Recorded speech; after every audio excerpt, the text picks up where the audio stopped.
I'm Dr. Vonnya Pettigrew, CEO of Root Branch Media Group, the media mogul, also known as the woman who bought the block. Oftentimes, I am asked to share my story. And believe it or not, when this story broke a little over a year ago, it went viral. I'm talking featured in over 50 plus media outlets. To this day, I still find it quite intriguing that while I'm not a celebrity, that people find a bit of fandom around this story. They want to meet me. If they see me out, they want to take a selfie with me. They want to know, how did I do it? But the question that really stands out to me, they want to know, why Baltimore? Let me tell you. Now, I'm going to be transparent. Up until this point, I had absolutely no experience in real estate or development. Media is my industry. I'm the media mogul.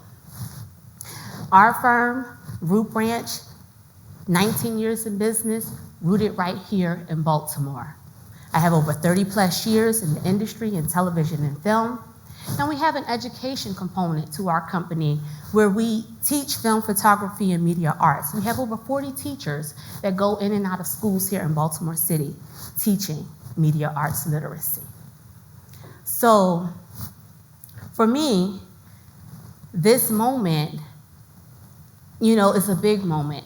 There's so much, honestly, that I can tell you all about Root Branch and what we do as a company, but the story really gets interesting in 2020 when the pandemic hit.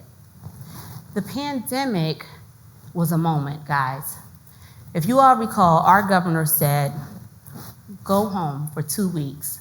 We know those 2 weeks turned into 2 years, right? And during those 2 years, when we sent our students home, we sent my teachers home as well, but without work. So this directly impacted my business, and I needed to get out in front of it and quickly. Now, to my parents in the audience that are from Baltimore City, you may recall they sent our students home with a packet of paper, right? And they said, work on these diddles, and we'll figure out this whole virtual learning thing. Well, while they were figuring it out, we got a hold of that packet along with one of our program partners, Young Audiences of Maryland. And looking at that packet, we took a look at the lessons in the packet and decided to create a pilot for a kid television show teaching the lessons in the packet. We pitched that concept to the CEO of our school district, Dr. Santalise, and they loved it. They funded it. Pandemic was in March of 2020. So from April 2020 to August 2020, we have produced 105 episodes of this 30-minute kid television show. Now, this is significant because we were able to show that media was a solution in the midst of a health crisis. See, in a city like Baltimore, many households don't own computers. They didn't have access to the internet, but every home had what? A television. And so if you had a student, say, in 3rd grade, at 11 a.m., they could turn on their television and watch an episode that was appropriate for their grade band. So for us as a company, this was a pivoting moment. Things for us skyrocketed, business was booming, and we were scaling and growing, and I needed a place to do this work. So I sought out on a journey to buy. I ended up leasing at the time a 700 square foot studio. And while I was in that studio, I got a call one day from a local tech company, a company called Barcoding. So Barcoding called and said, hey, we outgrew our space and we moved to a bigger space. And their comms office said, could you all create some media content to show our growth and scale in our new space?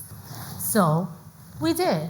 And while I was interviewing their then CEO in my 700 square foot studio, we talked about some things that we aligned with. We talked about the importance of when small business stay in the community, when businesses stay in the city, what it does for the economy and what it does for the community. And so I said to him, well, Root Branch is scaling and growing, and I want us to be rooted right here in Baltimore. And he casually said, well, my old building is for sale and it's not on the market. Make me an offer. And I'm not from here, so I went and took a look at the building. And lo and behold, the building sits along Baltimore's waterfront on the harbor. So I made him an offer. I bought the building for $2.25 million. And the building happens to be the length of the city block. So when I bought the building, by default, I bought the block. And you know we like a bought the block story. And in doing that, it made me the first African-American woman in the state of Maryland to own a block on Baltimore's waterfront. Thank you. COVID was critical, guys. But in that critical moment, I made a bold move. I made history, and I disrupted industry. So when people ask me why Baltimore, I have to reflect on my story, because my story is Baltimore. It is bold, it is disruptive, and in this moment is a history-making moment, a moment that you do not want to miss. I invite you to invest in Baltimore.